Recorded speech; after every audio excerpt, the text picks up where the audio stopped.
Eles dizem que já há um grupo de executivos que acredita que as instituições financeiras têm mesmo, lideradas pelo Rubinho Barrichello, que as instituições financeiras têm mesmo que encerrar todo e qualquer contrato que tiverem com o pseudo-juiz Alexandre de Moraes, e a consequência disso seria que o Alexandre não conseguiria receber nem cheque. Vai ficar, como eu antecipei, igual a Carrie Lam de Hong Kong. Olavo Edu Carvalho, melhor canal de corte do YouTube. Ei, se você gosta do que eu faço, pensa nisso. Esse conteúdo só existe porque tem gente ajudando a manter. Com pouco mais de $5 por mês, você também pode contribuir. Acesse www.paulofigueiredoshow.com/apoia, use o cupom da descrição e já fica o meu obrigado. E eu digo uma coisa para vocês, câmera 2. Não se preocupem com o que os políticos dizem publicamente. Não se preocupem, bravata pública, eu apoio, não sei o quê. Esqueçam. Eu digo a vocês que o que acontece nos bastidores é que é interessante. Não o que os políticos falam publicamente, mas o que acontece nos bastidores, as conversas, as opiniões, essas são interessantes. Mas o ponto é que o jogo vai seguir e não tem absolutamente nada que o pseudo-juiz Alexandre de Moraes possa fazer sobre isso. Eu quero falar um pouco, quando eu digo de fato assim, que os bastidores de Brasília e da Faria Lima, da elite política, estão muito mais animados do que parece. Me escutem, porque publicamente vocês estão vendo declarações, essa turma tranquila, mas a verdade é que tem muita coisa acontecendo por trás das câmeras. Vejam, por exemplo, essa linha do tempo interessante sobre a Lei Magnitsky. No final de semana passada, o PT entrou com uma ação do Supremo Tribunal Federal pedindo para que eles decidissem que a Lei Magnitsky não poderia mais ser aplicada no Brasil, de forma que os bloqueios e as contas e bens do Alexandre de Moraes não fossem válidos no Brasil. Essa ação acabou caindo no colo do Cristiano Zanin. E eu vou dizer para vocês, causou um mal-estar do caramba no Supremo Tribunal Federal. Eu disse até que se eu fosse o Zanin, eu dava um soco na cara do Lindbergh Farinha, por ele ter protocolado essa ação. Porque esse cara, que só é preocupado com a carreira dele, ou com as carreiras dele, meteu um tremendo de um cavalo de Troia. Puta de um presente de grego pro Zanin. Porque, vejam, se o Zanin decide favoravelmente ao pedido do Farinhas, fatalmente o Zanin seria, com seu belo escritório de advocacia, que foi quem o levou à posição que ele se encontra, seria sancionado pela Lei Magnitsky sem nem discussão. Número 1. E número 2, ele ia correr o risco de ou quebrar os bancos brasileiros, que iam ter que ou decidir obedecer o STF ou obedecer o OFAC americano. E aí ou os caras quebrariam obedecendo o STF ou desobedeceriam o STF, correndo o risco de serem presos, mas desmoralizando completamente a corte. Esse era o cenário se o Zanin desse essa decisão. Se ele decide contra, por outro lado, ele ferra com o Alexandre e ferra com os próximos que vão ser sancionados, porque ele valida pelo próprio tribunal as sanções. E é aquela história, filhão. Assim como quando a gente conseguiu a Magnitsky, apareceu um monte de gente, até o senador Suat Baguncinha, coitado, que eu sempre... Ele até ia entrar na pauta de hoje, mas não deu tempo. Não vai dar tempo. Mas eu me solidarizo com ele, que é um absurdo a história que está acontecendo com ele. Ele é burro, louco, etc., mas ainda assim o que está acontecendo com ele é completamente absurdo. Então filho feio aparece, filho bonito aparece um monte de pai, mas os filhos feios não têm pai. Tem mãe, que é o Lindbergh Farinhas, mas a paternidade ninguém quer assumir. E depois desses eventos, a Folha de São Paulo publicou uma reportagem que afirmava que o Supremo Tribunal Federal não iria proibir os bancos de aplicarem as sanções da Lei Magnitsky contra o Alexandre. Deixando claro, então, que não há mais consenso em apoio ao Alexandre dentro da corte. Obrigado, Lindbergh, por ter causado esse dissenso e essa confusão dentro da corte. Demonstrando ainda mais esse fato de que o filho é feio, o filho feio foi jogado pelo ministro Zanin para o colo de outro. E, em vez dele decidir sobre o pedido, ele mandou a PGR e o Paulo Gonet se manifestar, enfiando o Paulo Gonet dentro desse balde de merda. Paulo Gonet agora vai ter que assinar dizendo não, é para facilitar a vida do Alexandre. Ou então, Alexandre, sai daí. Ou seja, o Zanin pegou o cavalinho de Troia, o cavalinho de merda, na verdade, do Lindbergh Farinhas, e entregou para o Paulo Gonet. E a lógica é a mesma. A lógica é a mesma. Se o Gonet dá um parecer favorável, sancionado. Se não dá, ferra com o Alexandre. Então não tem... É muito burro, o cara tem que estar cheirado para decidir uma coisa dessa, para fazer um pedido desse. O Lindbergh e o PT ferraram com ele de uma maneira incomparável. Fala, amigos do canal. Tá gostando desse vídeo? Então não esqueça de deixar o like, comente quanto quiser e compartilhe com seus amigos e inimigos por um Brasil melhor e mais justo. Inscreva-se no canal e nos ajude a chegar a 1 milhão de inscritos. Não saia daí que o melhor desse vídeo ainda está por vir.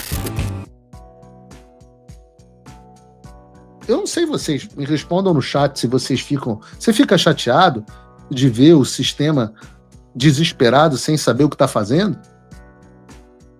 Eu não fico, mas eu quero ver a opinião de vocês. Talvez vocês fiquem preocupados.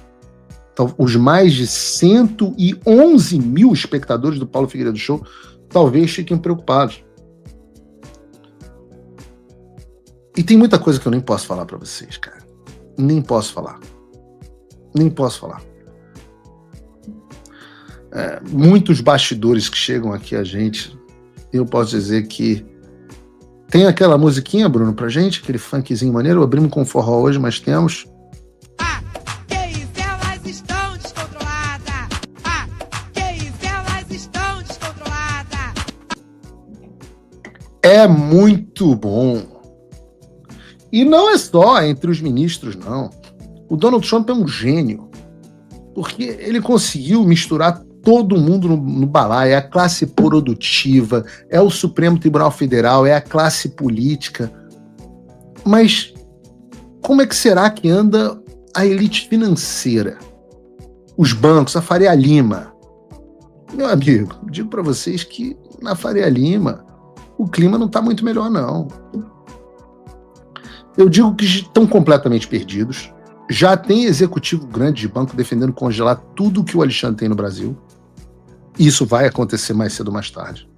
Tá? O Ivan Martins Vargas e a Thaís Barcelos trouxeram exatamente isso em uma reportagem de ontem do Globo. O título é: Bancos estudam como lidar com a aplicação da Lei Magnitsky nas contas de Moraes. Na reportagem, eles expõem a divisão atual entre os banqueiros mais poderosos do Brasil sobre o alcance da Lei Magnitsky. Aliás, João, traduz, por favor, essa reportagem para mim e manda um PDF, que eu quero mandar ela em inglês.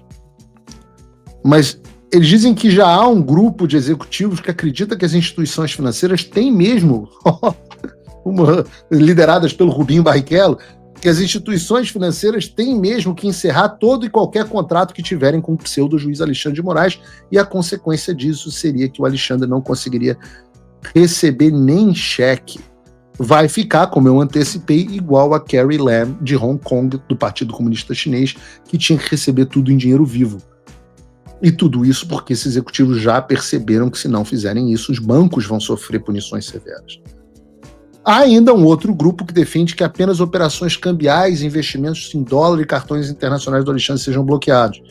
E esse grupo não entendeu, mas fiquem tranquilos, amiguinhos, porque vocês vão entender o que é a Lei Magnitsky. Eu digo que vão entender, porque é normal. Nós ainda não estamos vendo todos os efeitos da Lei Magnitsky, e eu também avisei a vocês que isso aconteceria. Mas se vocês acreditaram nos avisos que eu fiz até agora, acreditem nos futuros. A realidade vai chegar e eles perceberão que ou eles congelam absolutamente tudo que o Alexandre tem, encerram todas as contas bancárias, ou então o banco deles vai ser posto abaixo pelas sanções americanas. E pode tentar fintech de Nova Lima, do cacete, no final das contas, o OFAC vai atrás de todo mundo. Ninguém quer receber sanção secundária. Ah, mas o cara do OFAC, o cara da fintech de Nova Lima, que o Alan publicou, ele não tem sede nos Estados Unidos. Mas ele quer receber sanção secundária na pessoa física dele, porque se ele estiver ajudando um sancionado, ele está sujeito a isso. Há um processo, que é um processo de convencimento que está acontecendo. E veja, no final da semana passada, vários bancos procuraram quem? A FEBRABAN, para entender o alcance da Lei Magnitsky, que ninguém sabe o que fazer. E sabe qual foi o pronunciamento público deles? Está lá na reportagem do Globo. Procurada, a FEBRABAN disse que a todo tempo se reúne com seus bancos associados sobre temas que eles possam afetar o setor bancário, mas que sobre o caso da aplicação da Magnitsky não cabe à federação emitir recomendações sobre permissão ou vedação de transações bancárias. Meu amigo, não importa o quão importante você seja, você pode ser banqueiro, porque quem tem medo. De acordo com o site da FEBRABAN, eles carregam com orgulho a responsabilidade de ser o principal representante do setor bancário no Brasil. Mas, na hora de opinar sobre a Lei Magnitsky, todo mundo se borrou de medo nas calças. E aí, não, a gente não emite recomendação, não é nossa função. Eu digo para vocês, eles não emitiram recomendação porque eles já entenderam o que está acontecendo. E todos os banqueiros vão entender, uma vez que a lei é aplicada, não há como escapar da Lei Magnitsky. E eu digo que os Estados Unidos não vão deixar isso sem resposta. Aliás, eu digo não. Eles dizem. Pelo contrário, se você, como eu, está dormindo mais tranquilo agora que o Trump voltou à presidência, ótimo. Mas e o Brasil? Nosso país continua no buraco. A volta do Trump nos dá esperança, mas as coisas não vão se resolver sozinhas. Vai ser preciso muito trabalho, meu e seu. E não adianta xingar muito nas redes sociais achando que isso resolve alguma coisa. Não tem salvador da pátria, não tem um político que vai resolver por você. A responsabilidade é sua. Eu larguei tudo para me dedicar a isso. E você? Como você pode ajudar sem abandonar as suas obrigações? Simples. Apoie quem está na linha de frente. Sem isso, esse trabalho simplesmente não continua. Acesse www.paulofigueiredoshow.com/apoie e com a partir de $5 por mês, garanta que isso siga em frente. Se puder ir além, torne-se meu patrono Gold e participe do meu grupo privado e ajude a definir as minhas próximas pautas. A diferença entre vencer e perder está na ação. Durma tranquilo, sabendo que você fez a sua parte. Obrigada por assistir o vídeo até o final. Se você já chegou até aqui, confere se já está inscrito no canal e se já deixou aquele like generoso. Estamos quase chegando a 1 milhão de inscritos e a sua ajuda é muito importante para levar o canal Olavo Edu Carvalho mais longe. Até o próximo vídeo, meus amigos. E neste momento é muito fácil aos defensores do plano alegar isso é uma teoria da conspiração.